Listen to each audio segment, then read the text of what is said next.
Got the radio of the 63 working.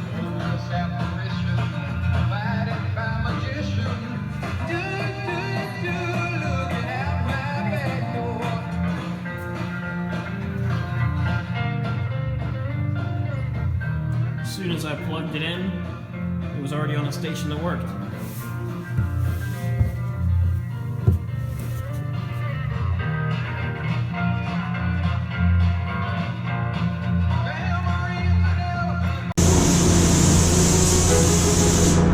We're at the movies, huh? Yep, we're at the movies.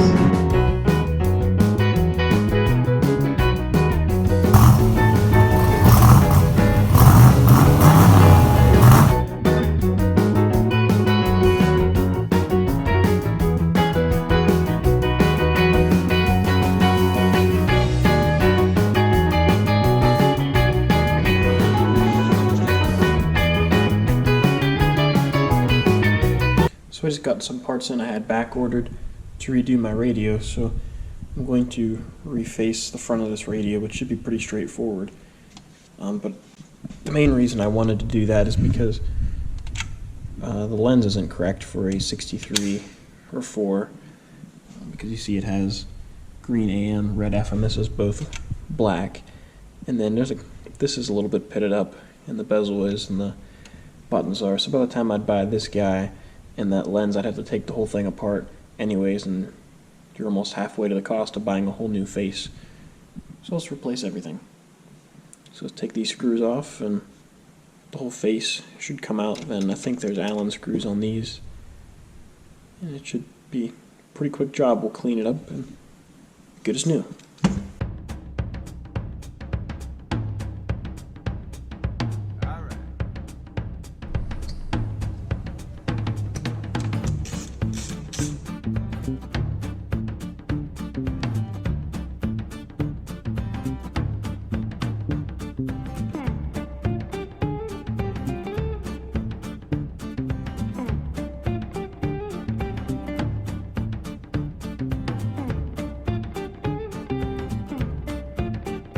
So these are the old pieces that I removed from my radio.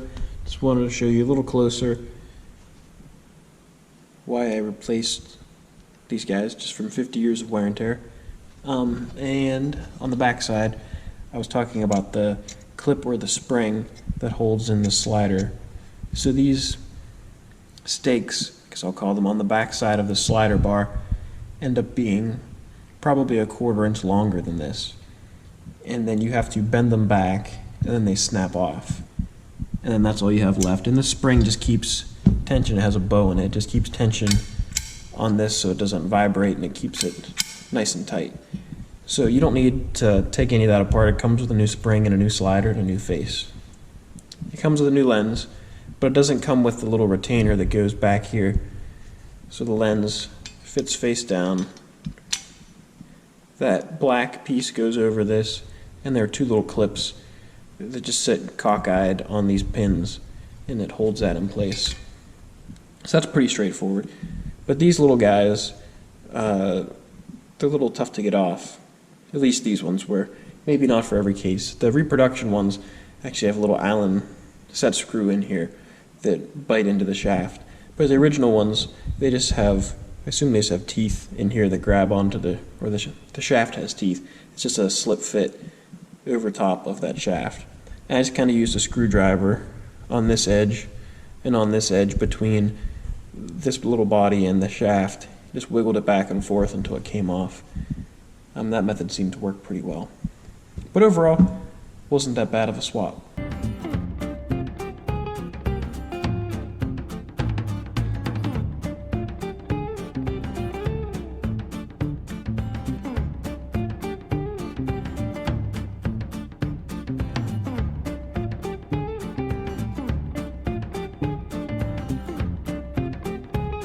So since you last saw it, I just used a little bit of tester's paint to touch up this black here, because you'll see it through the bezel. I just put a piece of cardboard in there and used some tester's paint with a little brush. And then I used some of this needle paint to touch up the indicator here, to tell you what channel you're on, just because it was a little ugly looking. So whenever I was working on this, a little bit finicky, you put the knob in here and you put the spring down, and then you bend these tabs out, and then you have to break them off. And you have to break them off in a certain height so that way it doesn't interfere with this retainer that holds the lens in. Because one of mine was rubbing, so I just tapped it down with the screwdriver, and then it fits pretty good. So now it's pretty much done. All I have to do is put the AM/FM selector, just put it in the middle, that way it lines up with the slot.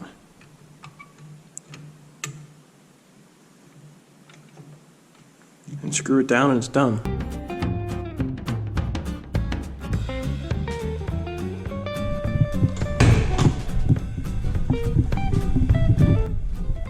So the radio's installed. I've got all the tuning knobs and the bezels installed behind it. Everything turned out great. I did make a mistake when I put the radio in the first couple times. Get close up there. Is that I didn't put the dash pads in first. You kind of need to have the dash pads in before you put the radio in because those little clips go back there. And to put the radio in, it helps to have the lower duct right there out. You can sneak it in that way. But after I took it in and out a couple times, it's finally in to stay, and it looks great. I'm really happy with the way it turned out. It looks brand new, so it fits everything else in the car. That's going to do it for this video. If you enjoyed, please give it a thumbs up, subscribe to the channel, check out the rest of my videos.